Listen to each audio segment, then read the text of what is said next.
Okay, so think about that poll question, and let's go next to some of the ground rules for the pitch contest. So every year we gather entrepreneurs to compete for prizes, and this year we have 5 exciting new businesses that will all be presenting their pitches. So that's what's going to be happening here in just a second. So first I want to introduce our judges. So we have some distinguished and incredibly accomplished judges that we've managed to wrangle into this, and thank you so much for their time for doing this. First, I want to introduce Kai Holland. He's a founding partner of Alaska Venture Management, and that created and manages Alaska's first seed fund for startup ventures, the Alaska Accelerator Fund. And currently is teaching entrepreneurship courses at UAA while promoting the innovation ecosystem in Alaska and building 2 new startup companies, so continuing to innovate. Secondly, we have Linda Janes, who is an entrepreneur, co-founder of 3 Alaskan startups, and a former member of the military intelligence community. She enjoys investing in real estate, stocks, and blockchain technology. And in 2021, she's adding startups to her portfolio as a first-time angel investor with the Alaska Angel Conference. Kevin Croy is co-founder and partner at 9 Mile Labs. Kevin loves working with startups and mentoring entrepreneurs who are building the next generation of internet applications. And prior to starting 9 Mile Labs with his partners, he co-founded 5 different companies, 2 of which were successfully acquired. Marcus Frampton is CFA, CAIA, FRM, and Chief Investment Officer of the Alaska Permanent Fund. Marcus has held diverse roles ranging from investment banking with Lehman Brothers, private equity investing with PCG Capital Partners, and as an executive with LPL Financial, a private equity backed portfolio company. And then we have Steve Mosley, who's Deputy CIO and Head of Alternative Investments for the Alaska Permanent Fund Corporation.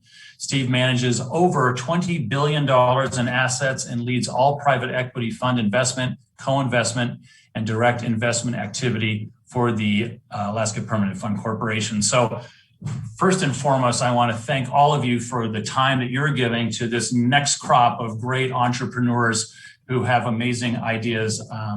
And so thank you for your time in doing this pitch contest. So here's the criteria that our judges will be using to evaluate the pitch contestants. We encourage all of you to keep this in mind as you watch each pitch and in casting your vote. And I'll be talking about how to cast your vote, how to cast many votes, actually, in just a minute. So the idea, number 1, is their idea innovative and is it valuable? Second, product or market fit. Do they demonstrate a clear market and need for their product and service? Next, team. Have they demonstrated a strong, qualified, and well-rounded founders and team? Then results and learning. Have they shown examples of learning from challenges, adapting and pivoting? Alignment with theme. Have they demonstrated how their business and idea aligns with the theme of the Innovation Summit, localization in a global economy? And then presentation and Q&A. Did they have a quality presentation? Did they keep you engaged? Did they answer questions thoughtfully? So each summit registrant gets 1 free $10 vote with an option to purchase more votes. So this is where all of you who are watching come in.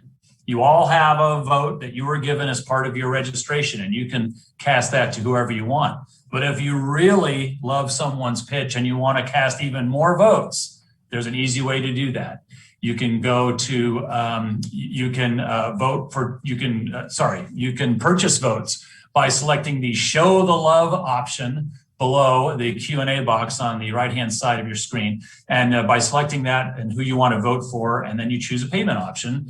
And you can use your complimentary vote by selecting complimentary vote right above the Show Your Love tab. And you select who you want to vote for, and then you submit. And all the votes go 100% towards the prize pool. So it's just a way of being involved and supporting these entrepreneurs even that much more. Voting closes at 6 p.m. You can go network with the contestants in the networking area after the pitch contest ends if you want more info or if you haven't decided who to vote for yet. And the winners will be announced tomorrow at tomorrow's Innovation Summit. The awards are the Judges Award, and then there's a first runner-up, and then there's a People's Award and a first runner-up. And up for grabs for these different awards are crowd-funded cash prizes. That's based on all the votes that get sold and are cast. 2 Alaska airline tickets, round-trip tickets. Chamber of Commerce sponsored cash prize of $1,500. And I want to thank big kind of special thank to the Juneau Chamber of Commerce members that contributed to that. That's Alaska Seaplanes, who I work for, Hecla Greens Creek Mine, Core Kensington Gold Mine, LG Rayfield, Certified Public Accountants, True North Federal Credit Union, and the Valley Paint Center. Okay, so there's the ground rules. So next I'm going to introduce the contestants for the presentations. We have 5 entrepreneurs. Again, they'll all get 6 minutes to pitch, followed by 3 minutes of a Q&A with the panel of judges. I'll be the timekeeper. So you should get a note in the chat from the administrator. So watch that as you're giving your presentation, that there's 1 minute left. So after 5 minutes, you'll get a 1 minute mark. And then at 6 minutes, I will abruptly interrupt you. And we'll unfortunately have to keep it there. We want to keep the playing field level for everyone. So everyone gets 6 minutes, and then we'll open it up to questions from judges who will just be able to kind of throw out questions to you, and you'll be answering those questions on the fly. So I guess I'll, and Brian, if you're on, I'll ask you to interrupt me here and maybe add to this for just a second. Maybe introduce all the people that are going to be presenting today, or just go with the first person first. What's your feeling on that? Thanks, Andy. Let's just invite the first contestant up and let them do their pitch. We'll do one at a time. That sounds great. The first contestant is Neighbourly North, and that is Ben Pereira. Sorry, Ben, I knew I was going to stumble over your name. It's Ben Pereira. And Ben Pereira is going to also present, and that's for Neighbourly North. Ben, I'll throw it to you. Thanks for the introduction, Andy, and great to be here, everyone. I'm just going to go ahead and share my screen and get started. So my name is Ben Pereira. I'm the president of Neighbourly North. We are a branded operator of vacation rental and short-term rental properties based out of Whitehorse, Yukon, and the first branded operator of this sort in Northern Canada. We aspire to be synonymous with the feeling that you should get every time you travel, and we hope to become the leading brand and the leading provider of short-term rental accommodations in Whitehorse, Yellowknife, Juneau, Anchorage, and Fairbanks by 2024. The problem we're solving is that travelers in Northern Canada, Alaska, and small-town North America are forced to choose between 2 imperfect options for accommodations. They have the hotel stay, 2 beds and a TV, and they have the Airbnb stay, which 10% of the time gets absolutely everything right, and it's perfect, and 90% of the time falls short in some way due to the non-institutional nature of hosts that make up that platform supply. So what we did was study the industry inside and out, eliminate all of the redundancies, and combine the absolute very best of both worlds. On the hotel side, standardization, brand value, quality control, and on-demand customer service. And on the Airbnb side, that cool, personalized, live like a local experience at a low price per square foot.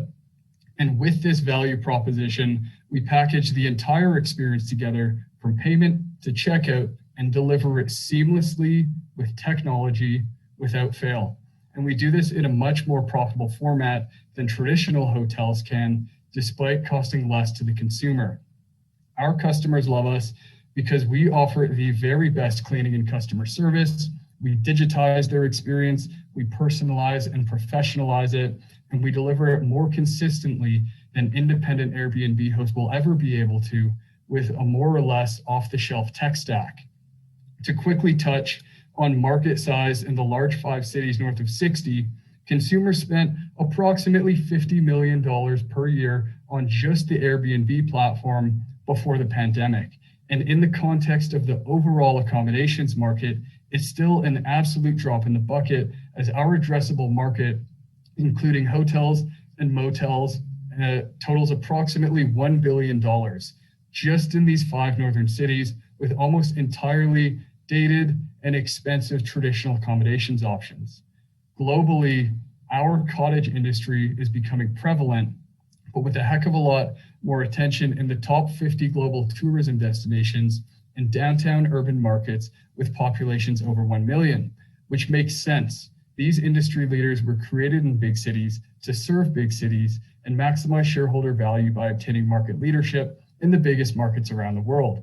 Growth for most of these players, however, depends on signing master lease agreements of fairly large multifamily towers. So it's our view that aside from ignoring small towns and remote locations, the vast majority of these branded operators are confined to larger markets.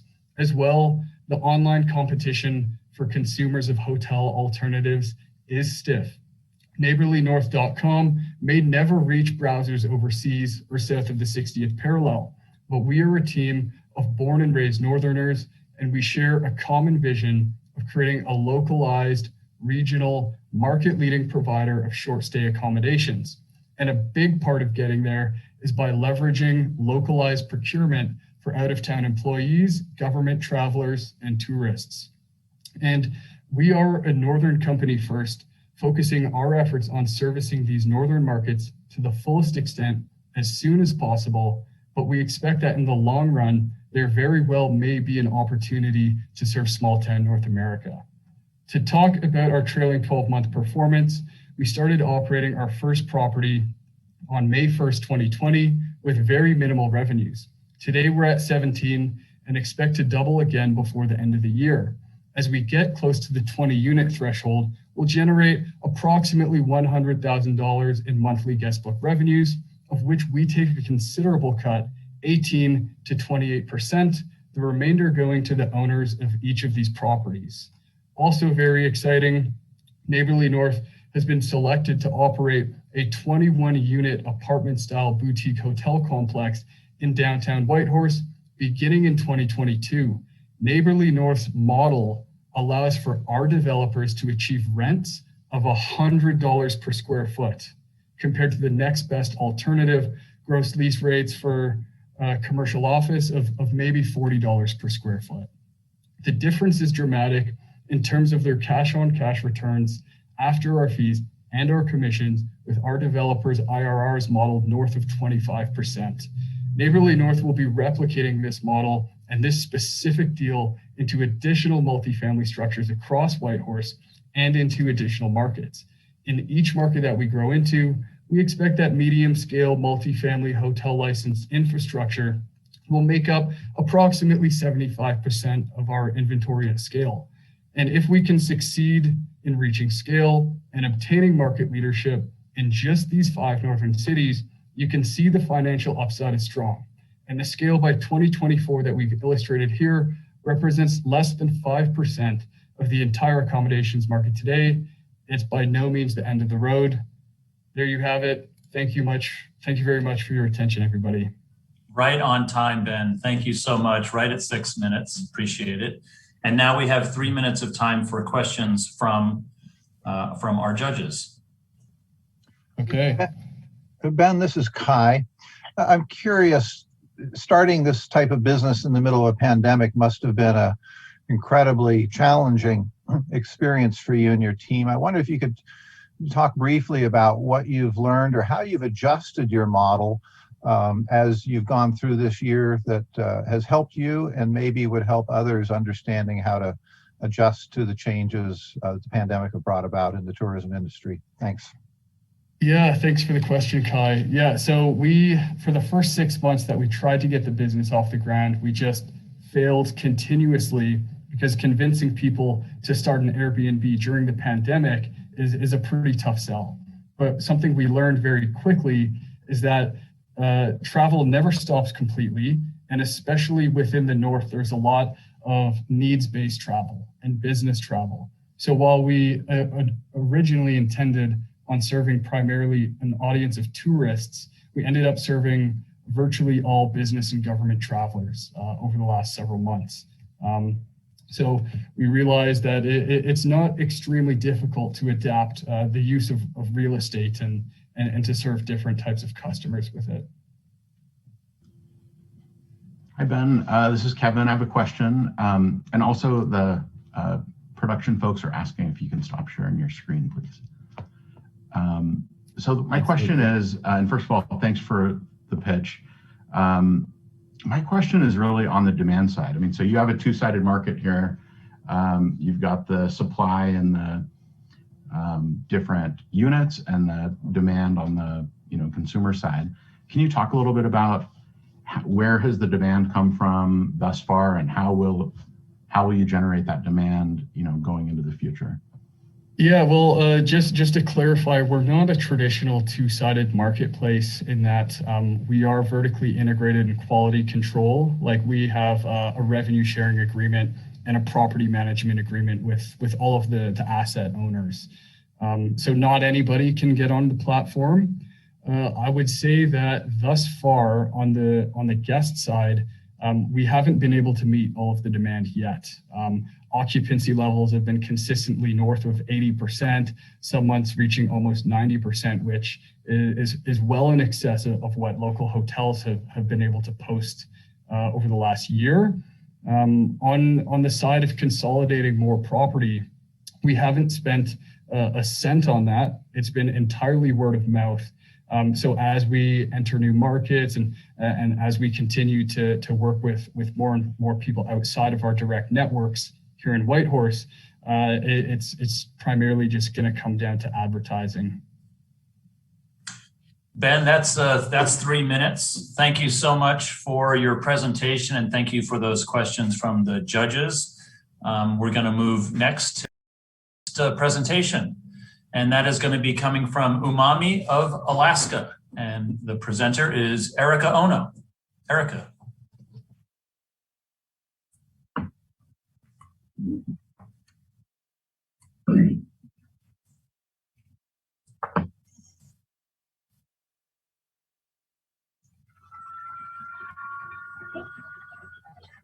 Good afternoon, everyone. Thank you for having me. My name is Erika Onohashi. I am owner and operator of Umami of Alaska, located in Holland, Alaska. I would like to introduce a new Alaska salmon product to you. Salmon flakes. Salmon flakes are made by local salmon and inspired by traditional Japanese food method. The only ingredient is salmon. Preparation process are very simple. Repeatedly smoked, dried, then very finely shredded. If you are familiar with bonito flakes, on picture left, you can use in the same manner. Salmon flakes contain a lot of glutamate. It's called umami flavor.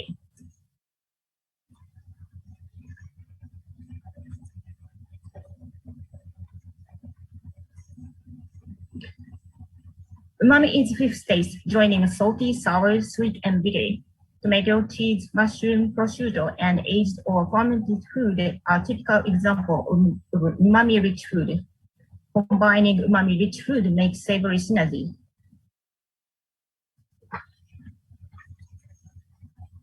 The main component of umami is glutamate. It is one of the essential amino acids which is necessary for your body. Here is a chart of glutamate of typical seafood. As you can see, salmon flakes contain as much rich umami as scallops. Also, salmon flakes contain more than 3 times the glutamate of bonito flakes. Salmon flakes are popular upgrade to various dishes.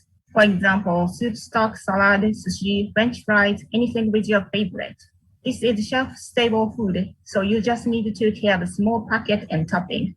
My favorite is sprinkle mozzarella with olive oil. Quick but gorgeous appetizer is ready for your guest. My salmon flakes are unsalted and have a little smoky flavor and go well with many cuisines. Our salmon is caught in local fishery. We also use locally harvested algae in our smoking.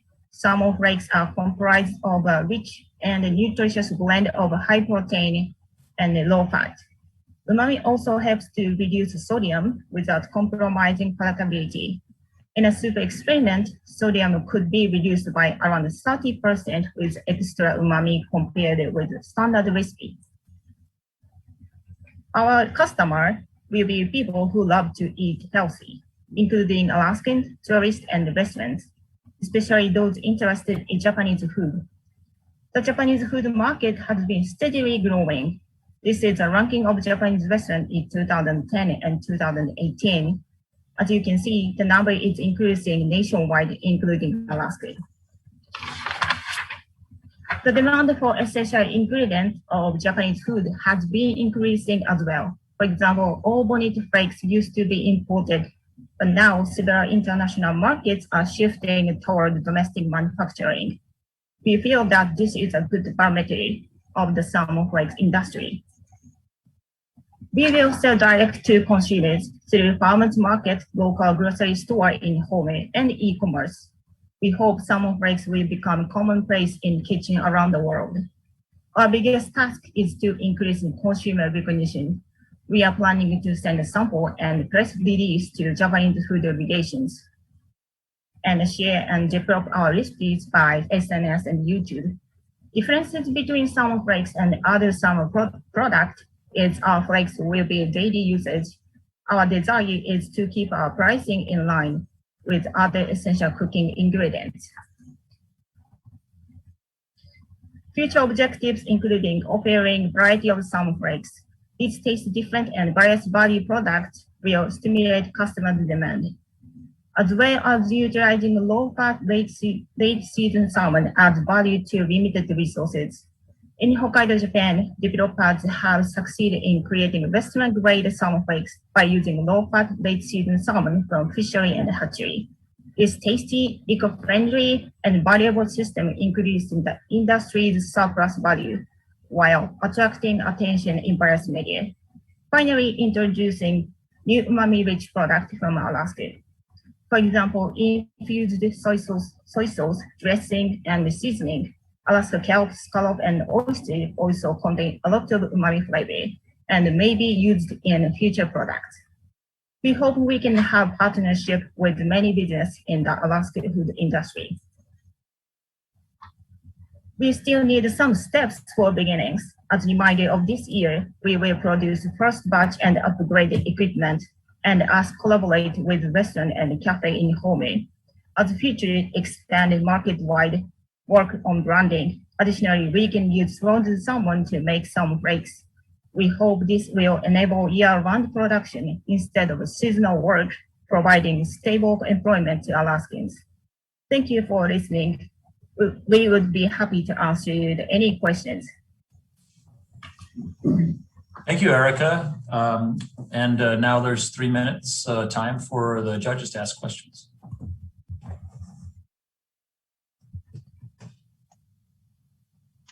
Erica, thanks so much for your presentation. This is Kai, and I wonder if you could tell us a little bit more about your team and who's involved with your business and the work you've done so far.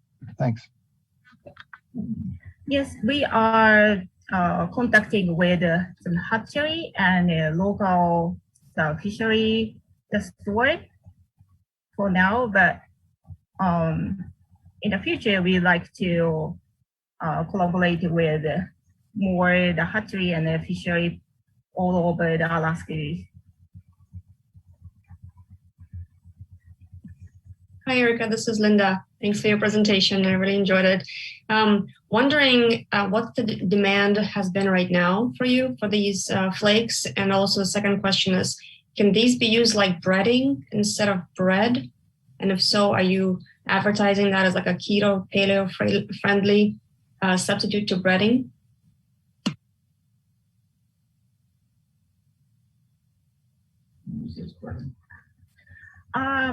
We are thinking about the customer demand is we can compare with same customer with bonito flake demand from all over the Japanese food restaurants and some relation with the restaurants and some factory with the bonito flakes. And we are thinking about our strongest, about our branding, about we can have great the salmon from Alaska. This the natural product is wild Alaska salmon. This is the no compare between even the salmon flakes from Japan. So that's the biggest our the strings.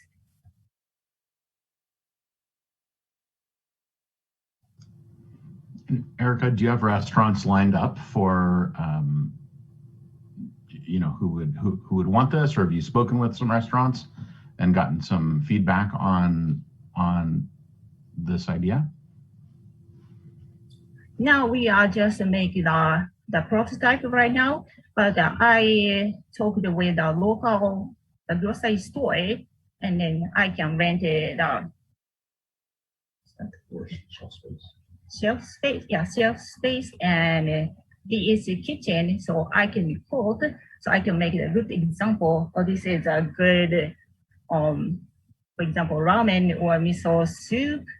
Then I can provide it directly to the customer too, and so they can know how to cook and how can they use this product.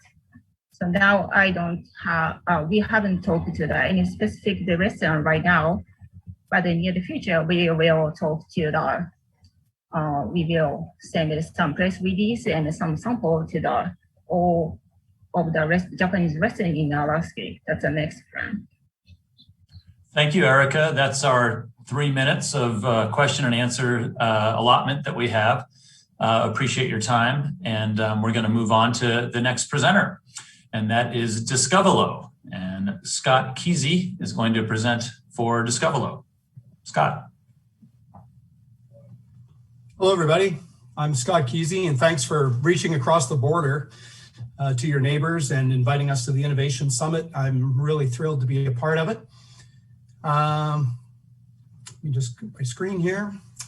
Thanks also for the chance to introduce you to our Whitehorse, Yukon-based company, DISCOVELO. We're an impact business, and our founding team is united by a passion for improving physical and mental health. Bear with me here, just moving through my slides. Stress and anxiety have our students and teachers in a hole, and the pandemic is digging that hole even deeper. They urgently need our help. The science is clear that physical activity is highly effective in helping to manage stress and anxiety and in regulating emotional energy. But students aren't getting enough physical activity, especially now. Our software helps students actually move in the right direction, and I'll explain how. But here's a hint. We've been called Peloton for kids, but we're more than that. You think of us as Peloton with purpose. Here's the critical problem we're helping to solve. It starts with inactivity, stress, and emotional energy imbalance at the root. In classrooms, that presents a barrier to learning. It causes educator burnout, and it impacts both learning and teaching outcomes. Students grow up to be employees, and in workplaces, that stress causes anxiety, which reduces productivity to the tune of $1 trillion globally in 2019. The pandemic has amplified these related problems to the point where mental health is now being called the shadow or echo pandemic. Our solution is software that works on any stationary bike. So it might surprise you to know that there are around 10,000 stationary bikes in Canadian classrooms. Initiated by our partner organization, this appears to be a uniquely Canadian thing, but not for long, we expect. We've worked really closely with a passionate group of champion educators to help us refine this product offering for teachers.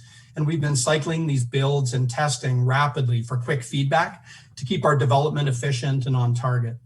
The result is software that provides a fun, engaging incentive for classroom bikes to be used by more students, while providing data-driven management tool for stressed out teachers, improving outcomes for all.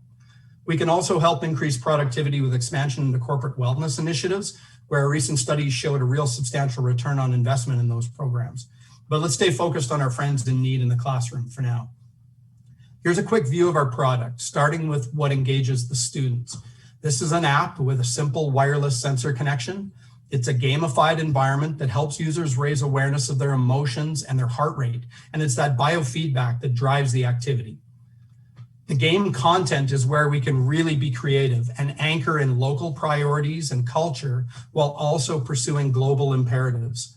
Our games feature the UN Sustainable Development Goals prominently, and we're working with local Indigenous creatives to showcase First Nation culture, stories, and language, a model that we can scale globally through open sourcing of our platform.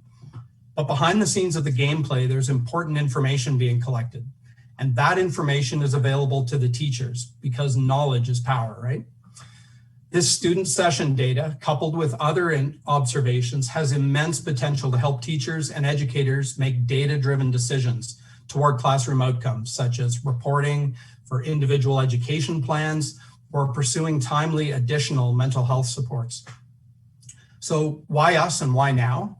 First, to the problem. The challenges with mental health will define our time beyond the pandemic, with one study reporting 70% of students experiencing increased mental health challenges. Beyond the classroom, the effects of anxiety and depression have a staggering cost to the economy, and that's surely only increasing. In fact, in 2018, I was part of this statistic when my resilience was worn down by an unhealthy work environment. So I know how debilitating anxiety can be. I'm really motivated to help contribute to a solution. Technology is increasingly a part of education settings. It's an almost $50 billion industry and growing. And also connected or smart spin bikes represent another $50 billion in global sales. So combined, it's a big opportunity. And to us, we have a head start in this education market. An exclusive partnership gives us immediate access to over 1,000 validated customers who want and need more than just the bikes. Our initial market and customer validation has been really encouraging, and we've just closed our first $100,000 funding round yesterday. Our product is ready for entry into our beachhead education market this month through our strategic channel partner.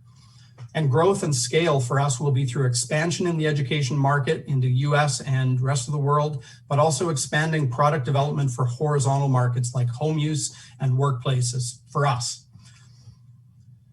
As an early stage pre-revenue company, we know that team is critical. Our current core team is trellised by our stable of global mentors with experience across business, mental health, data, and brain science, just to name a few. We've also just been accepted to the Venture Labs Accelerator program through Simon Fraser University in Vancouver. There's power in our partnerships, which have been really key to our early development. We have academic partners in product development, discipline experts in Indigenous reconciliation, data privacy, and brain science, and innovation and channel partners supporting our business launch and growth. So in summary, the problems of inactivity and mental health were acute before the pandemic, but they're now at crisis level. We have a powerful software tool. It's driven by movement and it's backed by brain science. And we have the upper hand in this market. So we're looking for values-aligned investors to help us achieve our next important milestones. Thanks very much. I'm really happy to answer questions, and I look forward to connecting afterwards in the networking event. Thank you so much, Scott. And that is Scott Kesey of DISCOVELO. And now we've got 3 minutes for judge questions. Thanks, Scott. This is Marcus Frampton here. That's a really impressive what you've put together, with the amount of funding you've gotten so far. And so my question is kind of around that. It appears like you've gotten kind of a viable product here, but what additional enhancement or work do you think needs to be done on the product, or do you believe that it's ready to kind of be rolled out broadly at the current state? Yeah, it's ready to be rolled out right now, like we said, in our beachhead market under an early adopter model. So we have actually with the Yukon Department of Education and on the East Coast, the school district there, we're in discussions about some district licenses at a bit of a discounted price. The enhancements that we're looking at are really around the content. So we know that it's really important as an interactive digital media to have a library of games or activities, so to speak. So we've got one right now, but we've got incredible enthusiasm from partners, and particularly with the First Nation and Indigenous reconciliation partners, some incredible enthusiasm to work across the North here to really showcase some of that culture. And like we said, scale that globally. So the kind of the sky's the limit when we start talking about content. There's amazing things we can do with cadence and rhythm and healing and learning. It really all connects in an active learning framework. Gotcha. Thank you. And Scott, this is Steve Mosley. I have a related question. It sounds like the effort you'll invest your time internally on software development primarily. Have you identified a good source for the bikes and for other elements of the business here? You referred to a strategic partner, for example. I wonder what you intend to do internally and what can be outsourced. Yeah, so my other main partner in DISCOVELO, his name's John Carson. He started a nonprofit in Canada 10 years ago. And since then, they've sold over 6,000 junior stationary bikes to Canadian classrooms. So they're responsible for most of those. So that's the 1,000 validated customers that we have access to. In fact, this idea of something fun to go with the bikes, that was the teacher's idea. They said, I've got one kid that really gets it, but I've got 8 more who need it and they're just not drawn to the bike. So can you fun it up somehow?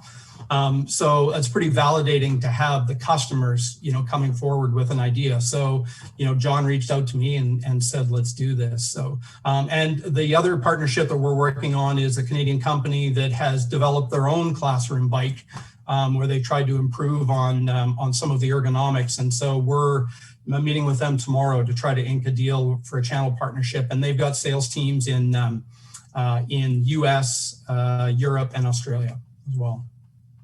Scott, that gets us right to about 3 minutes of question and answers. So thank you so much for that presentation. No problem. I saw Linda wanted to ask a question, so we'll connect on it later. Okay, sounds good. Thanks, everyone.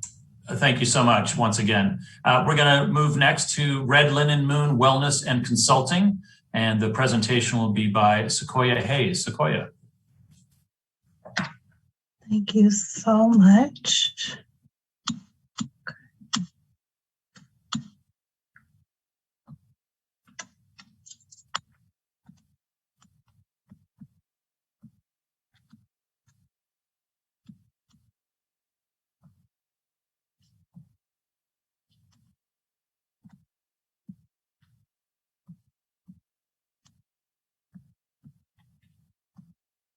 Here we go.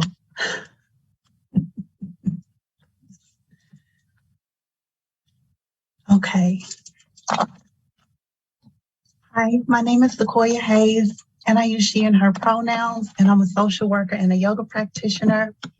I live in Anchorage and reside on Denaino land. I'm the founder of Red Linen Moon Wellness and Consulting, and we provide integrated wellness services, mental health offerings, and anti-racist education for individuals and organizations. RLM was established at the top of the pandemic in February of 2020, and since that time, we've continued to build and grow and establish ourselves across 3 states. Identity, culture, and community are essential in the healing process. A cornerstone of trauma-informed care is an option to receiving services from providers that identify within your community and is an important component of wellness. RLM schedules individual and group appointments for wellness services at a sliding fee scale rate. Building client base also through referral programs with our community partnerships.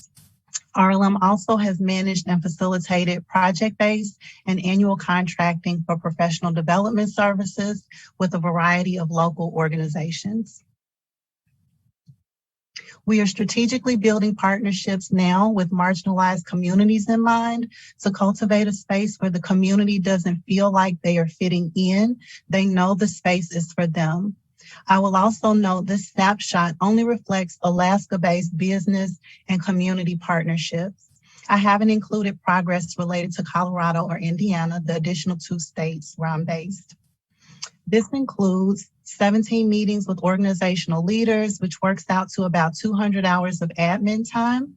We've also been featured with Out North for a radio interview, and wellness was highlighted during the Alaska Black History Month events. Related to community engagement, we've facilitated 4 wellness events since December of 2020 and 10 events projected and planned for the remainder of 2021. Lastly, related to our collaborations, we've had 2 compensated wellness events and in the process of negotiating with 2 advocacy organizations related to diversity, equity, and inclusion efforts. RLM's variety of skills and service provision provides opportunity to convert competitors into income generating opportunities through partnerships such as providing DEI and organizational wellness.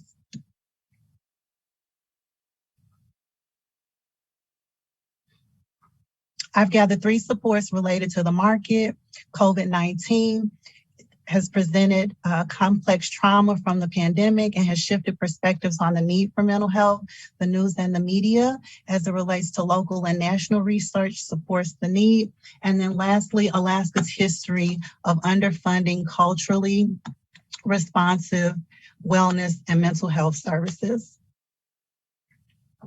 I won't go through my entire resume. I'll highlight for you all my influence in social capital that has sparked interest and eyes to Alaska, with the opportunity to expand future plans can impact Alaska's tourism and events sector with a retreat house. If you're familiar with reality TV, I was interviewed last year by Bravo TV's Married to Medicine LA, their resident Black psychiatrist. I'm the president of an advocacy collective and considered a social work influencer. And lastly, I'm a part of the retreat-based yoga community. I've listed here the outsourced work provided by contractors. This past month has been a whirlwind, adjusting my learning curve related to the business and economic development sector here in Alaska. It's been amazing to network with other startups in the same anxious and magical energy as me. My learning offering is related to being a new kid on the block in the Alaska market. Even though it's been intimidating, I've continued to push forward and enter into spaces to have a seat at the table and continue to strategize and bring those together. Growing up, I watched my mother and grandmother continuously care for the people in our community. They never hesitated to share whatever knowledge, resources, or skills they had to empower others. Through them, I came to see sharing as a way of sustaining community. If we were to thrive, we had to take care of each other. And so embracing a digital approach to service provision and strategic partnership building are examples of how RLM has embraced localization in a global economy.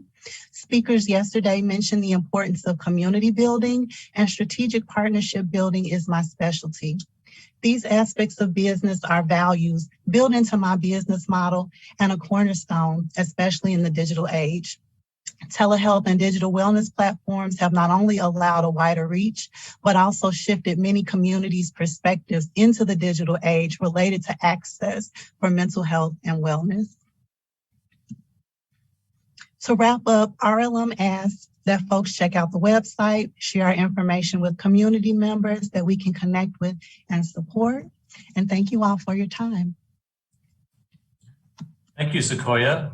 Appreciate that. As a reminder, if you could, yes, great. Stop sharing screen. That's great for the question and answer period. Thank you very much for anticipating my question. Now we have 3 minutes for the judges to have questions. Thanks. I'll lead off, Sequoia. This is Steve Mosley. Thanks for that presentation, and thanks for all the good work you're doing in the Anchorage community. My question is about the business model, and it occurs to me that one of the challenges of personal services is that it's hard to scale up. You know, one-to-one services will limit your growth because you're limited by the number of hours in the day. But you talked a little bit about worldwide distribution using the internet and expanding your range in some way. I'd be interested in hearing more about how you'd address that. Classrooms would be another way to do it, online classrooms. Sure. In addition to mental health and wellness services, we also provide consulting around, as I mentioned, anti-racist education. So that's related to diversity, equity, and inclusion efforts. And so that allows for RLM to continue to build on diversifying what types of income can come in, as well as expanding the community reach around what partnerships look like. In addition to those two kind of services, if you will, my expansion goal is to have a retreat house. And so I'm continuing to build on the ways in which I can pull in income and again, expand out in the community. Makes sense. That's great. This is Marcus Frampton. Thank you, Sequoia, for that presentation. It occurs to me that there's a number of different potential customers, or I guess in the healthcare business, payers is the term. And I was just curious, like, are the services you're providing, do you think they get to a point where they're like included in, you know, an insurance network? So that's the payer versus, I guess there could be individuals. And I guess I could also imagine some companies might want to have, you know, offer some of these services to their employees. Or is it kind of an all of the above strategy, or are you emphasizing one over the other at this point? Thank you so much for that question. Right now, we only accept private pay customers, and so folks that can pay out of pocket regardless of, you know, where they fall on the sliding fee scale. The plan is to expand and be able to panel with insurance companies, which would open up more access and continue to diversify the income. I think I answered. Yeah, you did. Thank you. Okay. Thank you. We have time for one more. Yep, Sequoia. go ahead. Oh, I was just going to ask kind of a little bit of an extension on Marcus's question.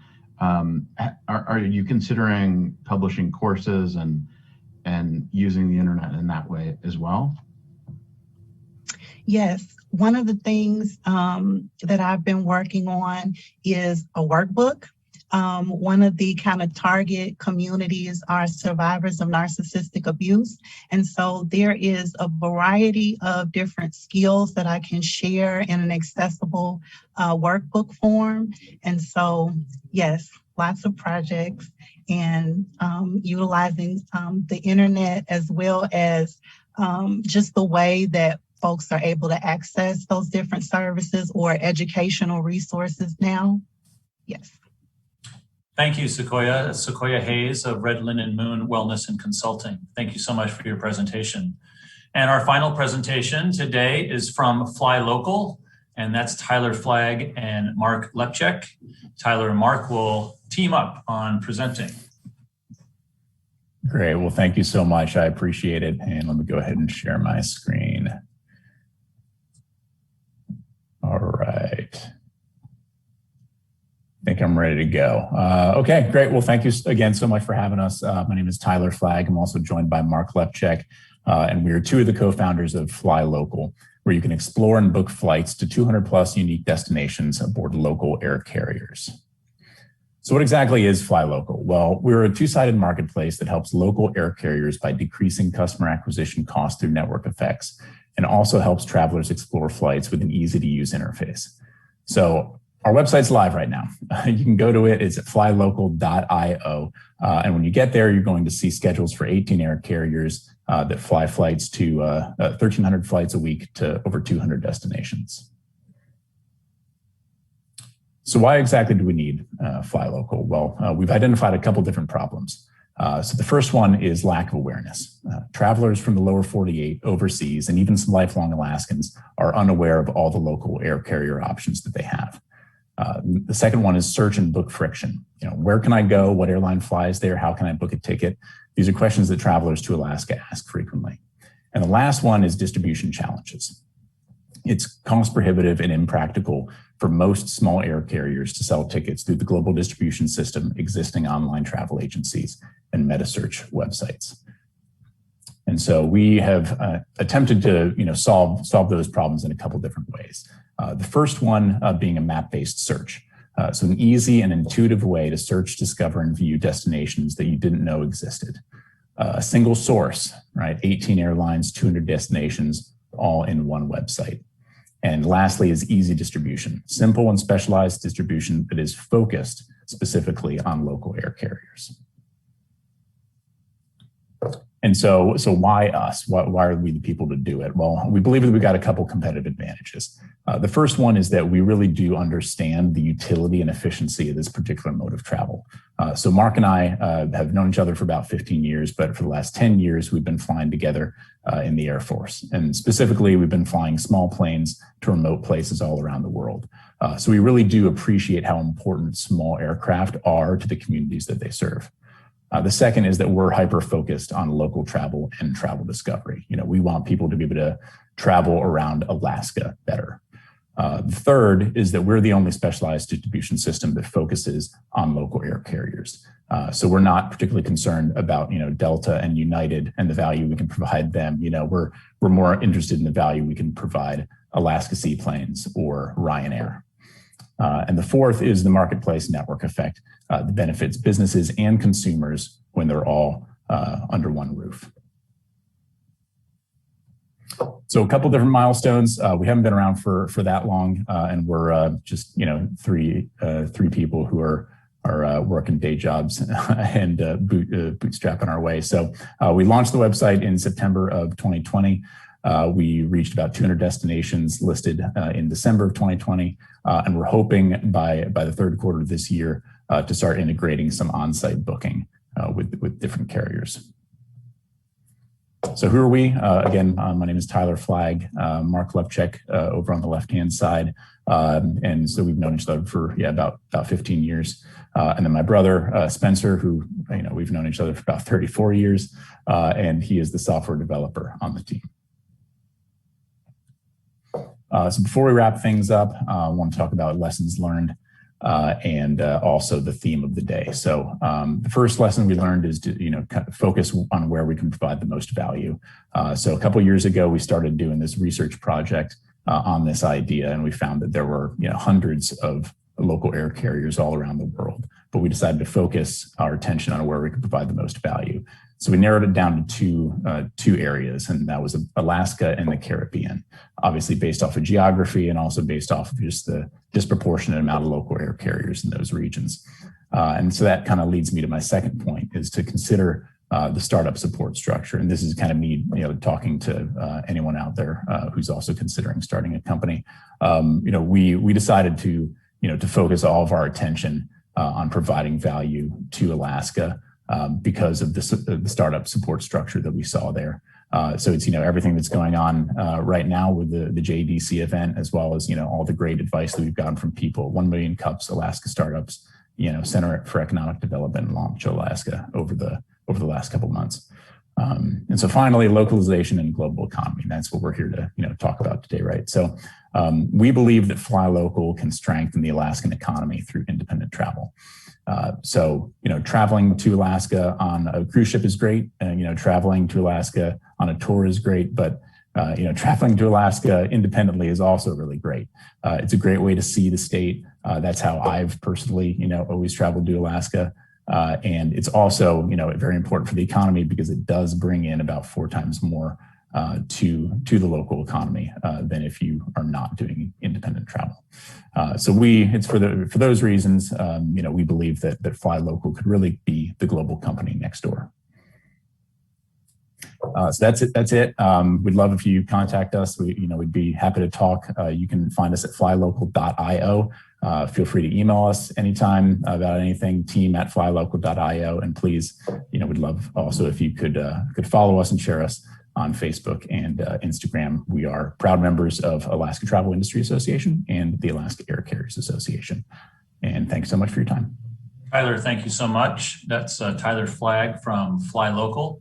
And now we have 3 minutes for judges to ask questions.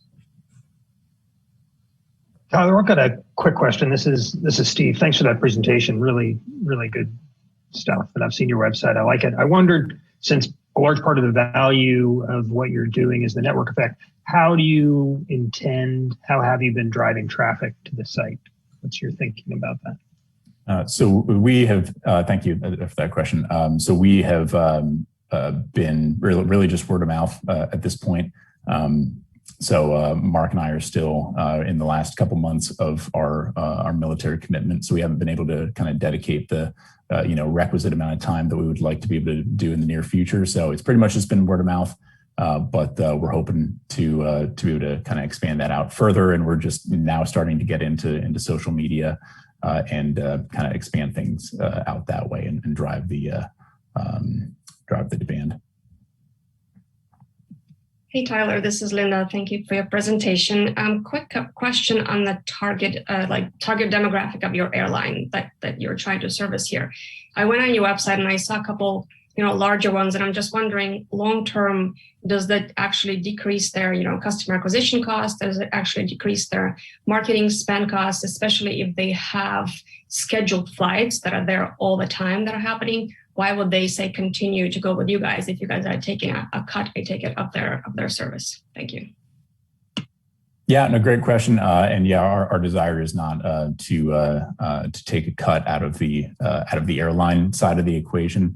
It would really be more of just a transaction fee on the customer side, because as we have kind of come to realize in the age of the internet and apps and stuff, people are more than willing to pay for convenience, right? And being able to pay to book things kind of seamlessly all in one place, as opposed to having to re-input credit card information numerous times on different websites. So that's kind of one piece of it, because we recognize that the airlines are in a tough spot. And so we're definitely not trying to take anything from their side of the equation. But also, we plan on working out partnerships with companies like Neighbourly North or Airbnb or whoever, right, in order to be able to set travelers up for success in Alaska, to be able to find them places to stay and find them places to move about once they actually land. Okay, so basically you're saying that the customers are paying more, but the airlines are still getting the demand price that they would get otherwise? Correct. And I mean, Mark, if you have anything you want to say on this end, by all means. But yeah, it would just be kind of a nominal transaction fee on the consumer side. But we're also obviously open to working out agreements with airlines for pricing. Yeah, I think consumer cost aside, one of the major benefits being, at least for the carriers, is streamlined customer acquisition costs, which you touched on briefly. So allowing the consumer to have a one-stop shop to analyze and assess all their options to travel around the state of Alaska. How can they get there seamlessly, efficiently, and kind of plan their itinerary and their discovery trip around those travel options? And the repeatability there, what keeps them coming back, is the simplicity of that user experience, especially if you look at kind of the nature of Alaskan air carriers and the repeatability of their schedules. So whereas if you're traveling between a conventional city pair like LA and Washington, DC, you can probably find a flight there almost every single day. But there's a bit more irregularity and nuance in some of these schedules. We, through our graphical interface and through some of the other features in our site, try to enhance that transparency to prevent empty searches and to allow people to plan their trips a bit more holistically. And Mark, I'll have to cut you off there. We've gotten to our 3-minute allotment of time. Thank you so much to both Tyler Flagg and Mark Lepchek for the presentation there on FlyLocal. And that is the pitch contest. And thank you so much to the judges and to all of the people that took the time to pitch their, I would have to say, absolutely fascinating and diverse business concepts and businesses. So thank you very much. I tell you, it's always amazing to watch this and be a part of it. Is really great on my end. It's so fascinating to hear the really fantastic ideas that are happening in our region. So thank you again to everyone who participated in this. I'm going to ask Brian Holst to join me here as well. Thanks, Andy. Yeah, I also want to thank our judges and our brave pitch contestants. We're excited about, we're super happy that you did this, and we're excited about the future for Alaska's business because we have incredible, brave and smart and talented entrepreneurs.